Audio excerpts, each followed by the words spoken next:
Welcome to this video from Artis Opus. I'm going to be showing you how to achieve this incredible result using stippling with Artis Opus Series D.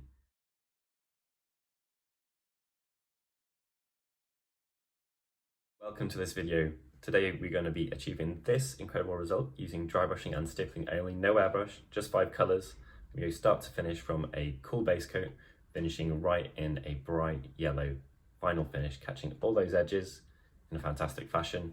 No airbrushing whatsoever. So if you like what you see, please comment below, let us know any colours you'd like to see me using in future videos, and subscribe and enjoy the video. So we have this Rhino here, and we're going to be painting it using Artis Opus Series D, which is our set of dry brushes, to achieve this gorgeous kind of mottled, patinaed, stipply teal effect.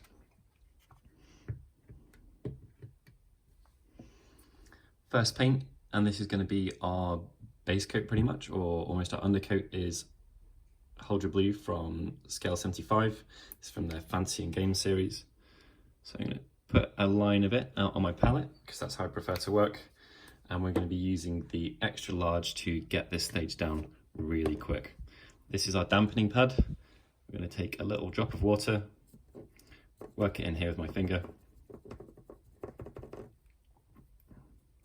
This is to introduce moisture to the process of dry brushing. Even though it's called dry brushing, that doesn't mean that our brush has to be parched and really desperate for moisture. It's going to make our paint leave our brush more smoothly and more readily, and will help with cleaning, and will also make sure that we don't get that kind of chalky caked on effect, which is a common result of probably old-fashioned or more basic dry brushing. We're looking to achieve something pretty special here.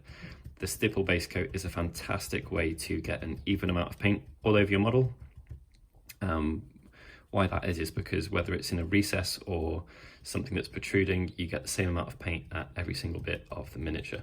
So I'm looking to get all of the miniature covered super quick with the same amount of paint, and we're using the extra large for that. We don't need to dilute our paint on the palette for this at all. We've got a slightly damp brush and that's doing the job for us. So there we go, that's stage 1 done. We're just going to leave it to dry and then we can rock on with stage 2. So for our second step, we are going to be using 1000 Suns Blue from Games Workshop, which is one of their base paints. Their base paints tend to have better coverage. And we're going to be mixing that about 50-50 in terms of how it looks with our Huldra Blue. One thing to bear in mind though, I'm going to take this off carefully because I don't want to saturate the brush. I always work from my palette with paints. I don't tend to scoop unless it is from the lid of the Games Workshop ones. What we have to be mindful of is that Huldra Blue is an incredibly potent paint, so just a tiny bit of Huldra Blue is going to make this 1000 Suns Blue look significantly darker. So take a little bit here.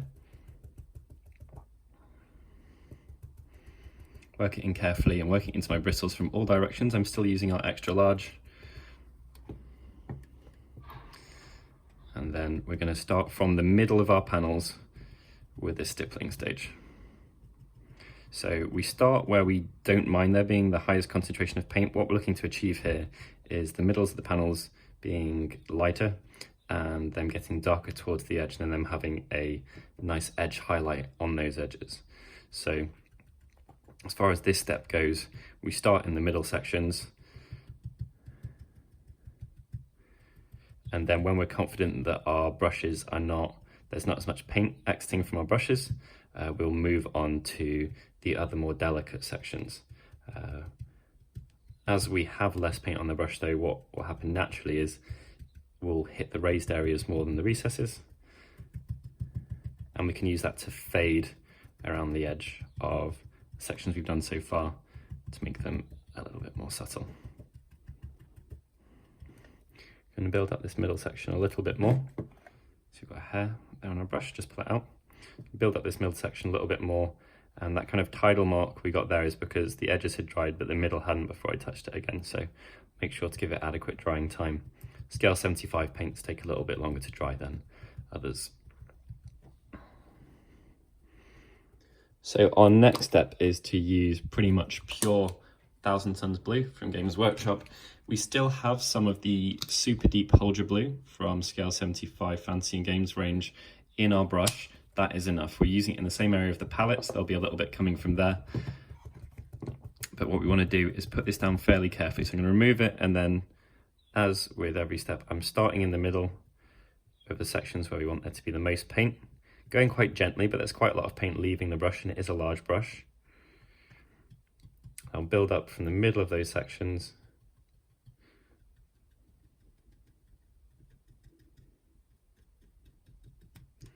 Until we've got a higher concentration of paint there, and then I'll work to fading the areas around them. This will probably be the last step using this large brush. It's much faster to work with, and it also achieves quite a nice soft, big but subtle fade from one color to another. But in order to get into sections such as this one and this one next to the smokestacks, having a smaller brush is going to be useful. So I get this layer down, and then we're going to be moving to a large rather than our extra large. I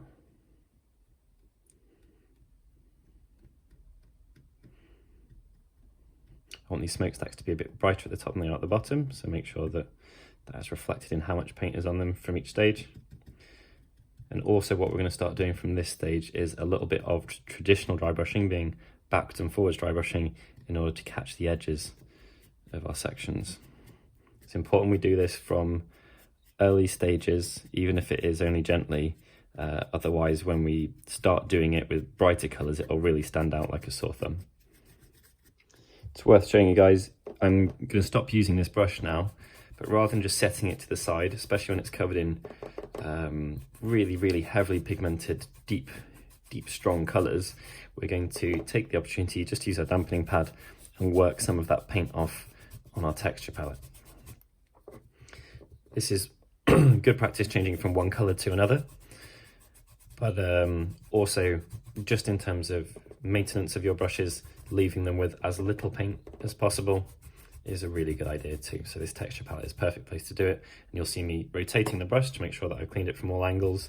This just means that when we come to cleaning it properly with brush conditioner and restorer, there's less paint on there. So you can see that's made a bit of a difference already, and we can set that to the side now, so we acknowledge that it's in a better position than it would be had we just left it and not cleaned it. So our next step is using the large, which, even though it's a big brush, is significantly smaller than our extra large, and that's going to allow us a little bit more precision in terms of our placement of the paint. It's got a smaller head. So using the dampening pad, you want to have a light sheen of moisture. Not sure if that's picked up on my finger, but a light sheen coming off the dampening pad, no more than that. It's not there to saturate your brush, it's there to give you just the right amount, which is whatever size brush you're using, dip that brush in, one drop from the back of the brush into your palette, work it in firmly.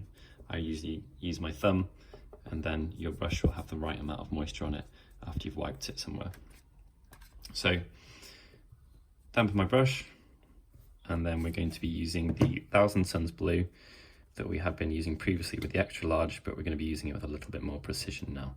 Work it off on our texture palette, and then, as ever, start in the middle of the areas that we want the brightest.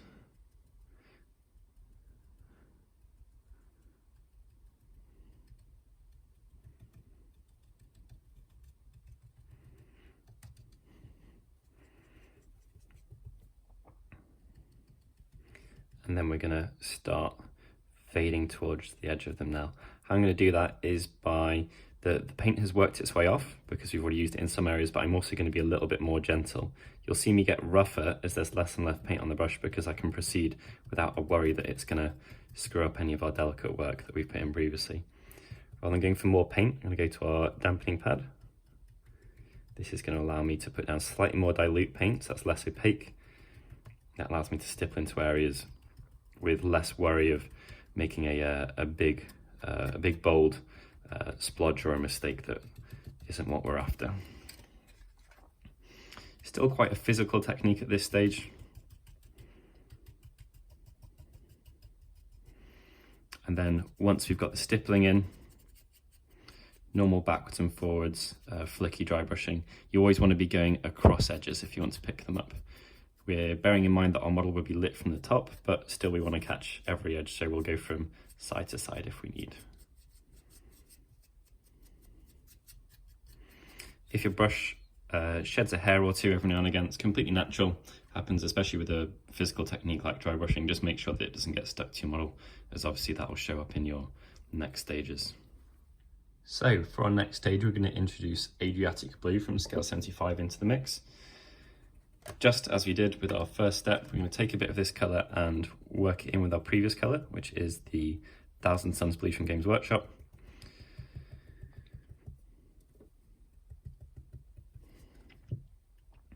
And as ever, I'm going to start in the middle of those panels.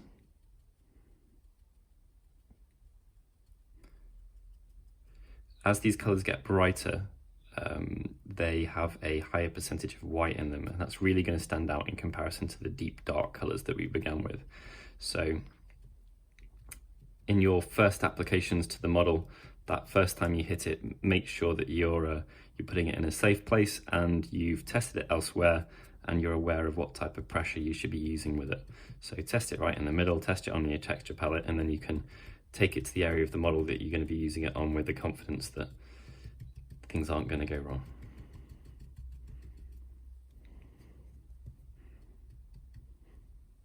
Add a little bit more into the mix and get the very middle of that panel.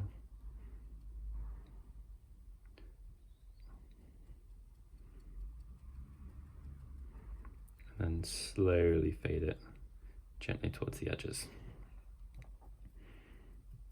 At the top of the smokestack, a little bit more rough, and then as we go down, gently fading it out. Same with the other one. And we'll do that all over the model, gradually adding more of this paint into the mix, not forgetting to use our texture palette and dampening pad, and testing it out before we take it to whichever section of the model we're about to use it on. So as we continue to go through to pure Adriatic blue,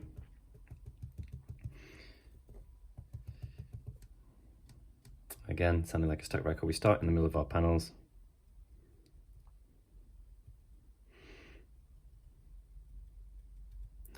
And then from there, we can confidently work our way towards the other areas. We're going to slow down the speed we're working at now. We've been kind of putting down even though it's stippled, a base coat until this point. Now we are moving into the territory where we're highlighting, and it makes sense to take a little bit more care as you proceed through these steps.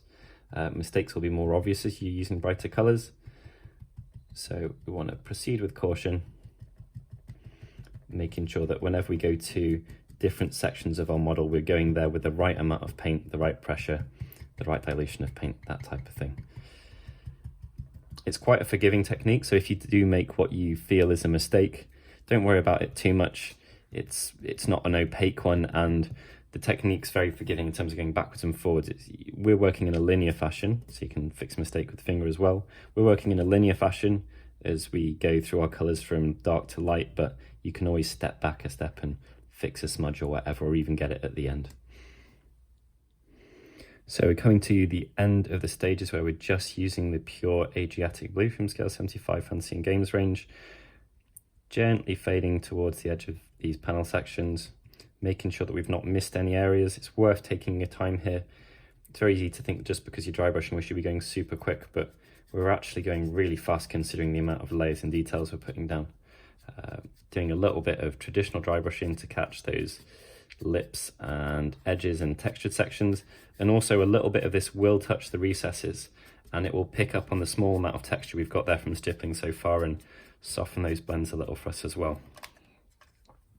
It's very important to have a firm grip on your model while you're doing these stages. If you have a flexible model, perfect example here, you don't want to just be holding it at the base while it's doing this. You want to be bracing it at some point, and that is entirely essential because you've got full control of this, but if you don't have control over the stability of this section, there's no point being careful with what you're doing with your other hand. So it's not just the hand that's doing the work as far as applying paint that's important to what's happening here, it's also your bracing hand. And catch all of these edges, and then we can move through to our next step. Okay, so I'm pretty happy with how that section's come out. Got a few darker areas and a few little differences there, but the beautiful kind of not perfection of this technique is, I think, what makes it look so nice, that little variation that you get. We're going to be using our large for this step, where we're adding in Caribbean blue from Scalecolor, from scale 75. As we said with our previous colour, the Adriatic blue, this is a big step up in terms of how light it is. So we want to be really mindful of not putting in too much at once. To our dampening pad first, we want to help it leave the brush. I've cleaned my brush over on the side of the texture palette here, just to make sure that we've not built up too much of our previous layers. But we are going to be pulling a little bit of the Adriatic blue in there, working it around so it's on every side, if our round brush had sides, every part of our round brush at every angle, testing it somewhere else, making sure it's not coming off too much. With it being brighter, it's going to be very noticeable on a miniature. And then let's go. So I might have removed a little bit too much there, which means that I can go at this a little bit more physically than I would do normally for a beginning stage. But that's fine. You learn, the moment you put it to your model, you know exactly how you should be behaving, because you see how much is coming off your brush. Put a little bit more water in our dampening pad for this stage.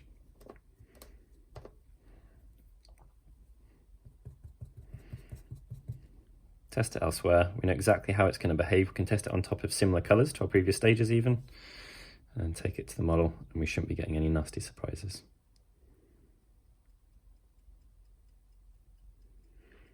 As I work, I tend to rotate the brush. That way, if the pattern that you've got in terms of the paint leaving the brush is anything noticeable, you don't end up with some kind of weird leopard print style hybrid where you've got the same random pattern duplicated all the way down a section. So it's a really good habit. It helps for cleaning and for wearing your brush normally and for anything. So just rotating these brushes in general throughout use is a good one. I also am stippling at 90 degrees to the model, unless you're trying to simulate lighting or something like that. Generally speaking, that's a really good idea, because your paint will hit it in the most reliable fashion. Even if you're just slightly at an angle, you're going to get little scuff marks, and we're not after that, we're after little dots. Start in the middle of those big bold sections we've got. Got a bit more on my brush now, so I'm going at it with less pressure. And then as we work through with more pressure, as the paint goes down, we can be assured that we're not going to do anything that we regret. Remembering to do our normal dry brushing as we go. And then we'll just continue like that over all of the model until we're happy with the effect we've got on the panel. So for our next stage, we're going to be continuing with our Adriatic blue from scale 75, but we're going to be stepping down to a medium brush. This is to give us a little bit more control, make sure that we catch areas that have been missed, and don't forget any sections that are important. As I said, as you're continuing, it's important to be willing to slow down with this technique. Think of this as your really carefully applied edge highlights on a model, and it's worth bearing in mind that it's not taken us much time to get to this stage at all. So we're really efficient already. We don't need to stress about going even faster. We've undercoated, base coated, layered and highlighted our model in relatively no time at all. Considering the amount of different graduations between colours we've got, we're doing extremely well. So we'll just rock on, taking care, using our dampening pad, using our texture palette to test our mix as we go through. Any mistakes we've got, we'll be mindful of them. Can always get a finger in and smudge them out. With it being a pure version of this colour, diluting it a little bit is a good idea for a lot of sections. So from here, see me doing some normal dry brushing from the top to get those edges, and then side to side to make sure we catch these ones as well, and even from below to catch that slightly more difficult edge there. So if we take this section as an example, let's get that one to completion, and then let's take that approach for the rest of the model before we move on to adding our final highlight colour So I'm starting in the middle of the panels, trying to keep it organic, not like a line going between them. And then as we get less paint on our brush, we can proceed with confidence to edge highlighting these. This, to exaggerate, is done in a rolling wiping motion, and that is the best way to get a nice controlled edge highlight using a dry brush rather than running it down it as you would do with a traditional one. You can do that, you have the ability to do that, but I prefer doing it this way at this point at least. Sometimes with our very, very small brush, the extra small, I'll do traditional edge highlighting like it is a traditional brush, but I'm still going to be doing stippling and dry brushing for a large part on these sections. Really starting to see the lovely transition we've got between our deep dark blue, pure blue base coats and then these slightly more green, oceanic, tropical type blues that we've chosen for our final highlights, and we'll be moving through to even adding yellow in the next stage. So that front section there, that's done pretty much to completion for how we want for this technique. Got all the edges, as ever, going against them to make sure that our paint sticks the most easily, and then we've done a general dry brush of it. We'll take this approach on the rest of the model, and then we'll come back for the next step. Okay, so for our next step, we're going to be using Ice Yellow from Vallejo Model Color. This is a far brighter color than we've used previously, and as I said with the previous steps, we're going to make sure to mix it carefully with the previous color we've used to ensure that we don't have too harsh a transition in terms of our model. We can test it elsewhere on our palette to make sure that it's going to behave in a way that we're happy with.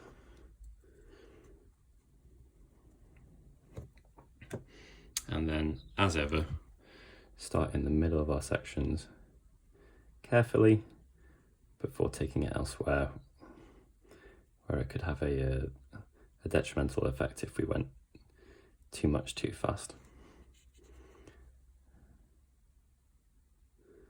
There we go, about happy with that. So as I've said with previous steps, rotating our brush and using the dampening pad to make sure that rather than going back and adding more and more paint to the mix, we're just helping the paint that we do have on our brush leave it the most readily.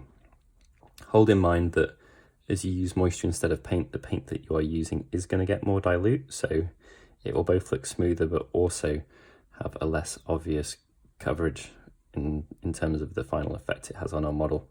So you might have to use a little bit more to get it brighter, or at a point we'll go back to our paint as we are doing now. Back to both the colours to add some more to the brush for us to go to this middle panel section here. Gonna add a little bit more water in, always just the one drop. Work it in nicely, and then that should help us. If you're working in somewhere that is a dry humidity or particularly warm, then you might find that you have to add more moisture to your dampening pad or add it more regularly than you would do otherwise.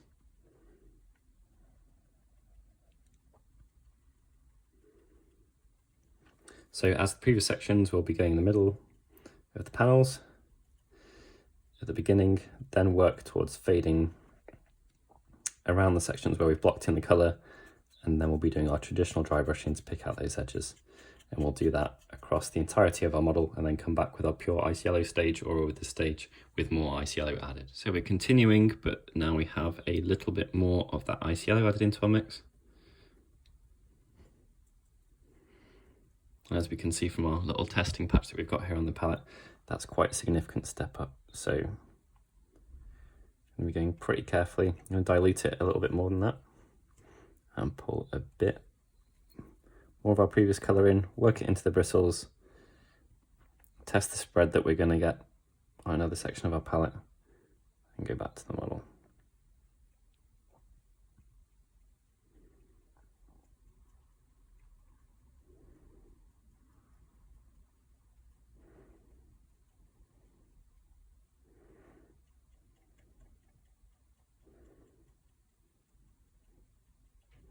Starting in the middle of these panels and then fading it towards the edges.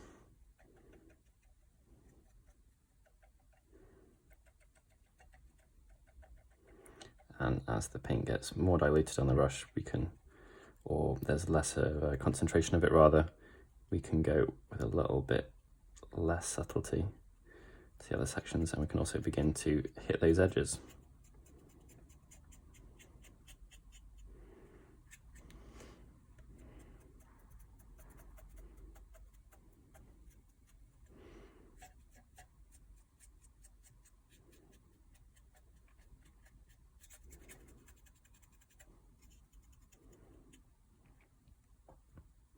There we go, and now we're at a stage where we can move on to pure ice yellow. So moving swiftly on. When I say pure ice yellow, we're still going to be mixing it in the same bit of our palette, which will keep a little bit of our previous colour there. I'm going to make sure to have it fairly diluted. Work it over all the different areas of our brush. Let's also work it in and make that transition a bit more subtle, but really careful stippling. Very gentle. The amount of pressure we're applying here is absolutely minimal.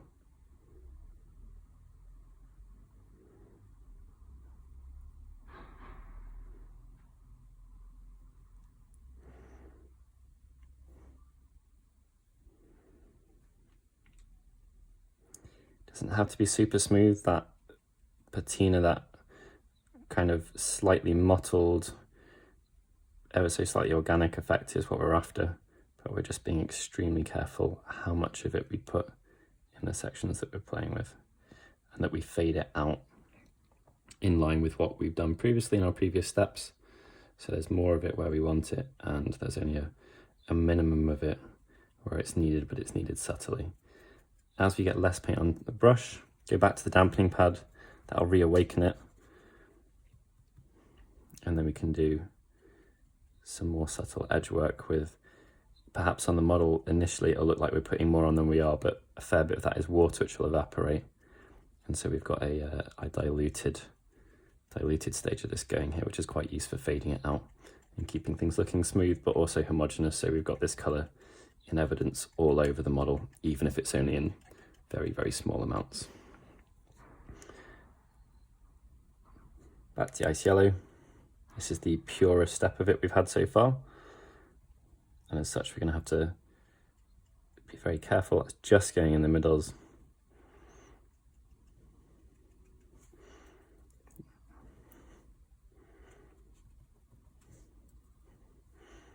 Just here on our palette, we can see how different that is from our, look at the transition we've got from right from the very, very darkest blue to an extremely bright yellow. If anything's too much, just pat it out and staunch it a little bit there in terms of the amount that's on the model with the end result. And then proceed here. Anywhere where we're going to be doing a pin wash, like around rivets or around this section here, or these dark grates, we can get a little bit more on the edges, and then when we come to washing that on the final model, we'll have a really nice point of high contrast between very, very light and very, very dark, which will really look great on the end result. So as with our previous stages, we'll do that carefully over the model, not forgetting the edge highlights, which are super important here, and also when we've got not much left on our brush, we'll run it over all of the model to make sure that we've got a little bit being picked up, almost kind of by buffing in this stage on those tiny little protrusions we've got from stippling on our previous stages. Now I'm really happy with how that's looking overall. We've got one final step we can do. I'm just going to jump right back to an XL. And what we're going to be doing with this is we're going to be doing some really subtle edge highlighting with a completely clean brush and pure ice yellow. So this hasn't had any of our previous stages on it. It's a separate brush from the first one we used in the video. And what that's going to allow us to do is, hopefully this is showing up on camera, get some really super crisp edge highlights all the way throughout the model. And that is going to do a job of giving us a sharp frame to counter all that lovely subtle patina work that we've built up so far, and each of them just makes the other look better. So as I said previously, at 45 degrees, just catching it. I'll show you on these tracks, that's the type of control we get, we can just hit the very edges, making sure we've not got too much on a brush, but we've also not got too little, and we've got it on all sides. Work our way around the model. Obviously it doesn't matter if we get anything on these tracks, they've not been painted yet. Work from the inside out, and we'll hit every single edge we've got. Those smokestacks, I'll get hit them from above, and with some careful rolling, we might even manage to hit these inside edges here. It's a really important stage though. Even though it's a big brush, because we're only going to be catching the lips, we can even catch areas like this recess detail here.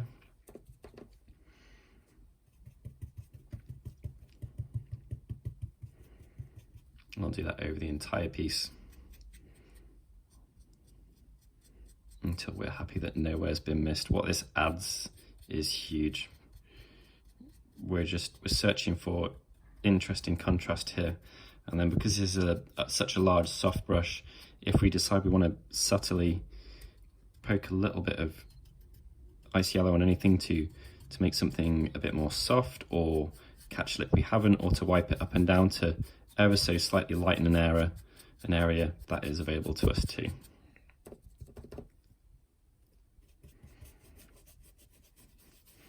Let me show you on the texture palette just how much we can hit little edges.